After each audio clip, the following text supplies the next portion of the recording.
Ma fille est sûrement morte depuis 12 jours. Cette phrase, nue, sans musique, sans effet, sans écran de télévision pour la porter, a eu plus de poids que des années d'images, de plateaux et de commentaires. Il n'a fallu qu'une mer brisée, un cercueil, et une vérité lâchée presque à bout de souffle pour faire vaciller une partie de la France médiatique. À Nice, ce 10 avril 2026, il n'y a plus les projecteurs de 2001, plus les applaudissements, plus les promesses de gloire. Il y a une cathédrale assombrie, des fleurs blanches, des visages fermés, et au milieu de tout cela, le silence terrible autour de Loana. C'est dans ce contraste brutal, entre les millions de regards d'hier et l'immobilité d'aujourd'hui, que se joue le véritable sujet de cette histoire. Non seulement la mort d'une pionnière de la télé-réalité, mais la déflagration morale provoquée par les mots de sa mère, Violette, comme si une seule phrase avait soudain résumé 25 ans d'aveuglement collectif. Ce matin-là, au cœur du Vieux-Nice, la cathédrale Sainte-Réparate ressemble moins à un lieu de cérémonie qu'à une chambre d'écho pour une tristesse ancienne. Les gens arrivent par petits groupes. Certains ont connu Loana à travers l'écran, d'autres l'ont aimée de loin, comme on aime une figure blessée que la vie n'a jamais réellement laissée en paix. Des anonymes, des curieux, des fidèles, des anciens téléspectateurs, des silhouettes serrées contre les barrières, tous convergent vers le même point. Cet adieu public voulu comme un dernier geste envers celle qui avait tant donné d'elle-même, souvent malgré elle. La cérémonie a bien été annoncée comme ouverte au public, avant une crémation dans l'intimité familiale. Ce détail déjà dit quelque chose. Même dans la mort, Loana appartient encore un peu aux autres.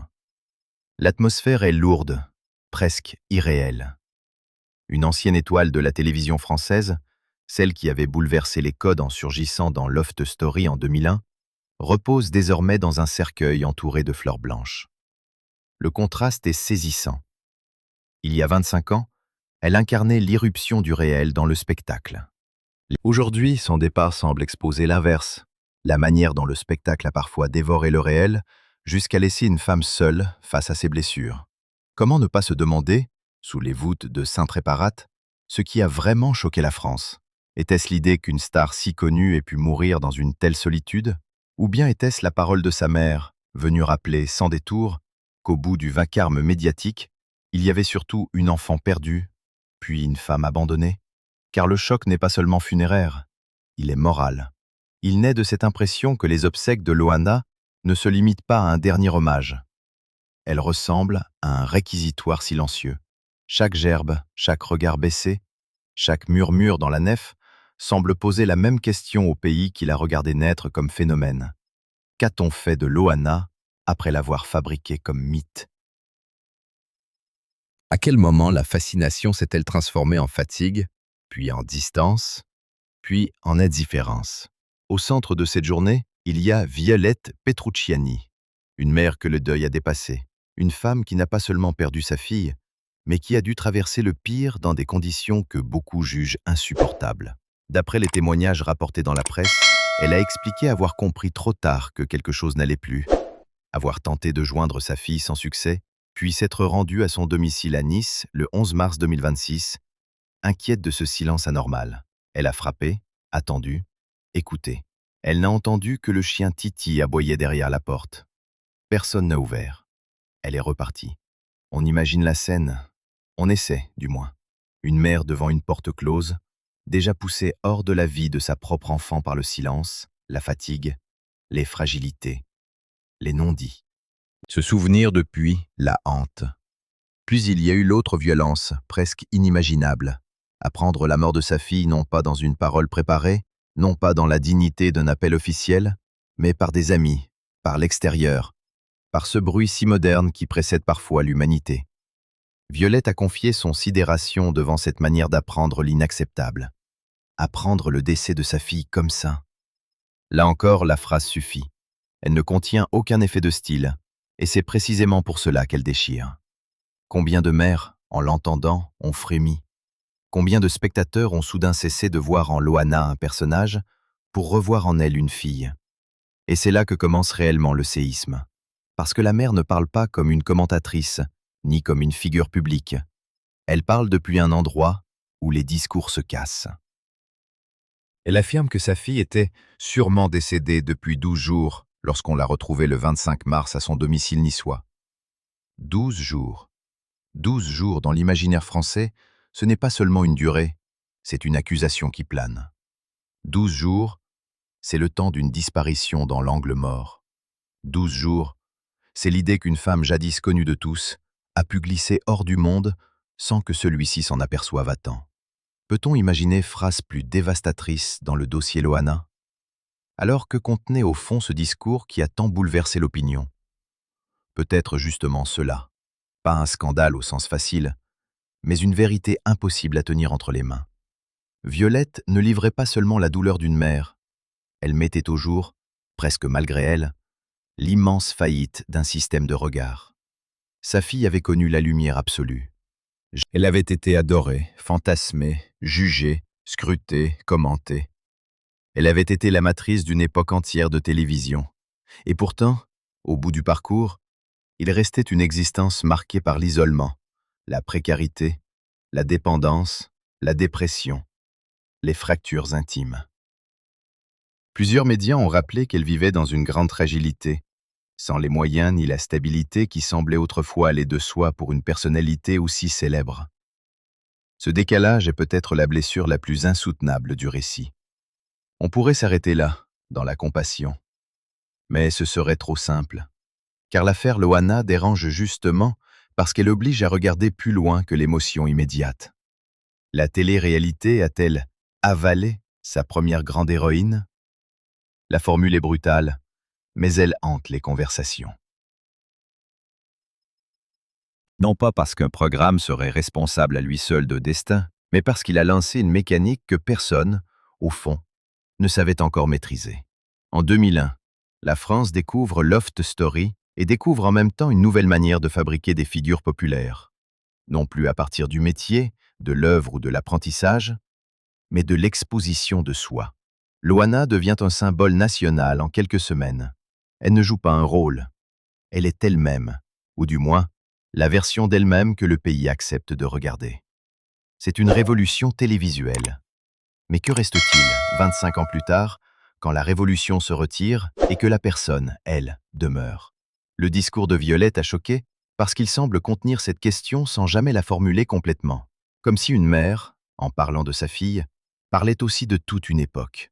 Comme si son chagrin pointait du doigt, discrètement mais fermement, une machine médiatique capable de hisser une jeune femme au sommet, puis de la laisser se débattre seule avec les ruines invisibles de cette ascension. Et si le scandale n'était pas dans les mots de Violette, mais dans ce qui nous force à reconnaître? Dans la cathédrale, les visages se crispent à mesure que le récit de ces derniers jours prend forme dans les esprits. Les proches savent que Violette a dû tout porter alors qu'elle était elle-même en état de choc. Elle a dit devoir tenir pour sa fille. Elle a dit ne pas avoir encore réalisé. Elle a reconnu aussi que la situation dépassait ses forces. Cela, sans doute, a touché la France autant que le reste. Voir une mère qui ne cherche ni à se faire héroïque, ni à maquiller l'effondrement. Elle ne prétend pas tout contrôler. Elle admet l'impossible. Et dans une époque saturée de postures, cette nudité émotionnelle a frappé de plein fouet. Autour d'elle, quelques noms incarnent un autre versant de l'histoire, celui des fidélités qui n'ont pas entièrement disparu. Alexia Laroche-Joubert et Stevie Boulet, liés à Loana depuis l'époque de Love Story, ont été décrits comme des soutiens décisifs dans l'organisation des obsèques. Selon plusieurs articles, ils ont participé au choix de la prise de parole et au financement d'une cérémonie dont le coût, autour de 4 000 €, dépassait les possibilités de Violette. Ce détail matériel a sa propre violence. Il rappelle que derrière le mythe national se trouvait une réalité nue. Même la mort a un prix. Et ce prix était trop lourd pour une mère déjà brisée. Le symbole est terrible. Une icône qui a généré tant de commentaires, tant d'audiences, tant de mémoires télévisuelles, et dont les funérailles nécessitent encore l'élan concret de quelques fidèles pour exister dignement. C'est aussi pour cela que le discours de Violette a dépassé le cercle des proches. Il n'était pas seulement intime. Il révélait un paradoxe français presque insoutenable. Nous avons collectivement connu Loana, mais très peu ont réellement mesuré ce qu'elle traversait dans les dernières années. On l'a vue réapparaître par fragments, souvent au prisme du sensationnel, de l'inquiétude ou du malaise. On a suivi ses chutes, ses tentatives de reconstruction, ses prises de parole, ses silences. sans toujours comprendre qu'un être humain n'est pas un épisode de plus dans une grande série de l'abîme. La mort fiche tout. Mais les mots de la mère, eux, empêchent justement cette fixation confortable. Ils rouvrent la plaie. Ils forcent à regarder le chemin. Et sur ce chemin, un aspect de Loana revient avec une intensité singulière. Son rapport aux animaux. C'est l'une des dimensions les plus tendres et les moins cyniques de son image. La fondation 30 millions d'amis lui a rendu hommage en rappelant combien elle se disait sauvée, presque maintenue en vie par la présence animale. Loana y évoquait les chats, les chevaux, les tortues, les hamsters, ses chiens Yorkshire Terrier, et formulait cette phrase bouleversante. Son instinct de survie, c'était les animaux. Derrière la célébrité cabossée, derrière l'ancienne star en lutte contre ses fragilités, il y avait cette femme capable de se raccrocher à l'amour silencieux des bêtes quand le reste se dérobait. Ce n'est pas un détail attendrissant, c'est une clé, peut-être même une confession involontaire sur ce que les humains n'avaient pas su lui donner durablement. Que faut-il entendre quand une femme dit que les animaux ont été son instinct de survie? Qu'ils l'ont consolée? Oui. Qu'ils l'ont apaisée? Sans doute. Mais n'est-ce pas plus vertigineux encore? N'est-ce pas l'aveu qu'au plus profond de sa détresse, la fidélité la plus sûre ne venait ni du système, ni du public, ni du milieu, mais d'être incapable de trahir, de juger, d'exploiter ou d'oublier? Cette part de Loana réapparaît aujourd'hui avec une force douloureuse. Elle nous oblige à réviser l'image simplifiée de la star déchue pour retrouver une femme hypersensible, blessée, tendre, et peut-être épuisée par la dureté du monde. Les tensions autour de sa dépouille ont également nourri l'émotion. Plusieurs sources ont rapporté que Loana souhaitait être incinérée pour repartir librement, tandis que certains proches, comme Laurent Amar, auraient préféré une inhumation permettant aux admirateurs de se recueillir sur une tombe. Yolette, elle, a choisi de respecter la volonté de sa fille. Là encore, ce choix n'est pas neutre. Il a la force d'un dernier acte de fidélité maternelle. On a voulu discuter du lieu, du symbole, du souvenir matériel à laisser. Mais au bout du compte, que vaut le besoin collectif d'un monument face à la volonté intime de celle qui n'est plus là? Violette a tranché dans la douleur. Elle a dit oui à la crémation. Elle a dit oui à la liberté telle que Loana l'avait imaginée. Certains y ont vu une nouvelle fracture entre l'affection publique et la vérité privée. Le public veut un lieu, une trace, un point fixe. Une mère, elle, n'a plus besoin de symboles collectifs. Elle n'a plus qu'une promesse à honorer. Cette opposition résume à elle seule toute l'histoire de Loana. D'un côté, la figure médiatique que la France aimerait garder, visiter, pleurer. De l'autre, la femme réelle, avec ses volontés, ses contradictions, ses blessures, son désir de partir librement. Jusqu'au bout, Loana aura vécu dans cette tension entre appropriation publique et solitude intérieure. Dans Sainte Réparate, les murs retiennent tout. La fatigue, la compassion, la colère rentrée. Il ne s'agit plus seulement de dire adieu à une célébrité. Il s'agit de comprendre comment une femme entrée par la grande porte de la culture populaire française a fini par devenir le miroir le plus cruel de ses dérives. Les premières stars de cinéma étaient protégées par le mystère. Les stars de la télé-réalité, elles, ont souvent été livrées à la transparence, puis à l'usure. Loana, d'une certaine manière, a payé avant les autres le prix de cette mutation. Elle a été le visage inaugural d'un monde qui promettait la proximité, mais fabriquait parfois une solitude encore plus radicale. La parole de Violette a choqué parce qu'elle a réhumanisé, en une seule secousse, ce que l'habitude médiatique avait fini par fragmenter. On ne parlait plus d'un cas, d'un destin brisé, d'une descente aux enfers, de ces formules presque automatiques. On parlait soudain d'une mère qui a entendu un chien aboyer derrière une porte sans réponse, d'une mère qui a appris la mort de sa fille par ricochet, d'une mère qui devait rester debout pendant que tout s'écroulait. Une mère, enfin, qui se retrouvait à devoir organiser des funérailles qu'elle ne pouvait pas assumer seule financièrement. À partir de là, le débat change de nature. Il ne s'agit plus de curiosité, il s'agit de conscience. Et peut-être est-ce cela, au fond, qui a tant secoué l'opinion française. Le sentiment diffus d'avoir été témoin, pendant 25 ans, d'un grand récit collectif dont on n'avait pas vu le coût humain réel. Loana n'était pas seulement une femme célèbre, elle était une expérience nationale. Elle a inauguré une industrie entière, un imaginaire, un langage, une manière de consommer les vies. Son enterrement public à Nice n'est donc pas simplement un fait divers people. Il prend valeur de scène symbolique. Une génération entière regarde ce cercueil comme on regarde le revers d'un âge télévisuel. Mais il ne faudrait pas réduire Loana à ce seul statut de victime d'époque. Ce serait une autre forme d'injustice. Car si son parcours bouleverse, c'est aussi parce qu'il fut traversé de résistance, d'élan, de retour, de sensibilité véritable. Elle n'était pas qu'une femme détruite. Elle était aussi une femme aimée, une femme capable d'attachement profond, une femme dont la vulnérabilité même avait créé avec le public un lien presque paradoxal. On la regardait, oui, mais on pressentait qu'il y avait chez elle une vérité douloureuse qui débordait le simple divertissement.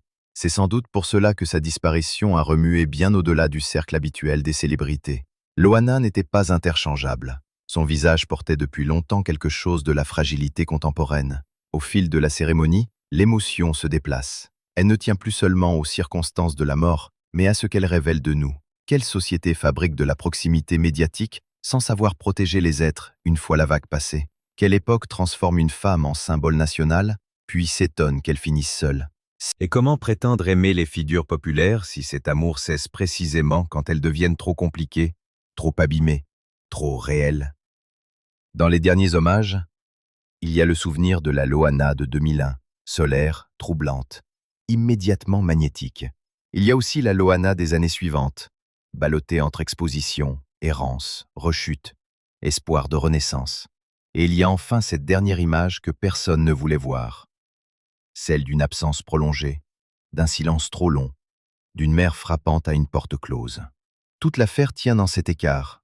Entre la première image et la dernière, combien de fois la société française a-t-elle préféré le spectacle aux soins? Il faut aussi entendre dans la journée d'aujourd'hui quelque chose d'autre qu'un procès. La cérémonie publique, les fleurs, les anonymes venus saluer sa mémoire, le soutien de quelques proches historiques, tout cela dit qu'il existe encore une fidélité, une vraie. Tardive peut-être, imparfaite certainement, mais réelle. Les fans présents à Nice ne viennent pas seulement voir, ils viennent réparer, chacun à leur manière, une dette affective. Ils viennent rendre à Loana une part d'humanité que la machine médiatique avait parfois dissoute dans les récits faciles. Ils viennent dire qu'ils n'ont pas oublié. Et cela compte, même si cela n'efface rien. Reste le cœur du séisme. Cette parole de mère qui a tout traversé aujourd'hui comme une lame froide. Était-ce une accusation contre la télé-réalité? Peut-être pas explicitement. Était-ce le reproche d'une femme qui se serait sentie coupable d'avoir encouragé autrefois l'inscription de sa fille à Love Story? Là encore, rien n'autorise les simplifications. Mais il est clair que ces mots ont été reçus comme bien plus qu'un simple témoignage de deuil. Ils ont été entendus comme le point de jonction entre une tragédie familiale et une responsabilité collective. C'est cette ambiguïté-là qui a fait trembler la France. Un discours assez intime pour faire pleurer, assez puissant pour déranger, assez sobre pour devenir imparable. On peut imaginer que, dans les années à venir, la mort de Loana continuera de hanter les analyses sur la télé-réalité et sur le traitement des célébrités fragiles, non pas parce qu'elle fournirait un slogan commode, mais parce qu'elle résiste à toutes les simplifications. Loana fut à la fois un produit médiatique, une pionnière, une femme libre, une femme vulnérable, une figure populaire, une âme hypersensible, une célébrité surexposée, une personne souvent seule. Et Violette, aujourd'hui, a eu la force terrible de tout résumer sans théorie, sans concept, sans colère spectaculaire, simplement en rappelant la mort, le délai, le silence, l'effondrement.